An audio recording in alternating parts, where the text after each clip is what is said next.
YouTube video ನೋಡ್ತೀವಿ ಅಥವಾ ಯಾರೋ ತಿಳಿದವ್ರ ಹತ್ರ ಹೋಗ್ತೀವಿ, ಏ ಮಜ್ಜಿಗೆ ಕುಡಿಲೇಪ ಒಂದ್ 4 ದಿವಸ ಹೋಗ್ಬಿಡುತ್ತಂತ ಒಬ್ಬ ಹೇಳ್ತಾನ, ಮೂಲಂಗಿ ತಿನ್ನು ಹೋಗ್ಬಿಡುತ್ತಂತ ಇನ್ನೊಬ್ಬ ಹೌದ್ರಿ.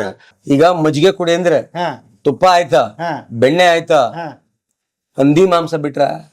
ಹಾ ಅಯ್ಯೋ ಅದೊಂದು ಬಹಳ ಮುಖ್ಯ. ಅದು ಹಂದಿ ಮಾಂಸ ಬಿಟ್ರ ಅದೊಂದು ಹೇಳ್ಬಿಡ್ತಾರೆ. ಸಾಹೇಬ್ರೆ, ಎಷ್ಟೋ ಮಂದಿ ಏನಾಗ್ತದೆ, ಅದ್ ಏನ್ ಪೈಲ್ಸ್ ಹೀಟ್ ಆಗಿರ್ತದ, ಕೋಲ್ಡ್ ಆಗಿರ್ತದ, ಮಜ್ಜಿಗೆ ಕೊಡಿ ಅದ್ ಕುಡಿ ಅಂತ.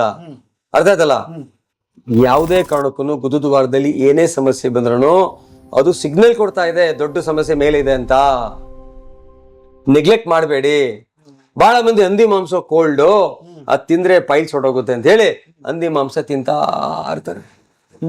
ಹಂದಿ ಮಾಂಸನೂ ಒಂದೇ, ಕೋಳಿ ಮಾಂಸನೂ ಒಂದೇ, ಕುರಿ ಮಾಂಸನೂ ಒಂದೇ, ದನದ ಮಾಂಸನೂ ಒಂದೇ. ಮಾಂಸಾನೇ. ಸೊ ಮಾಂಸ ತಿನ್ನೋದ್ರಿಂದ ಪೈಲ್ಸ್ ಜಾಸ್ತಿ ಆಗುತ್ತೆ ಹೊರತು ಕಡಿಮೆ ಆಗಲ್ಲ.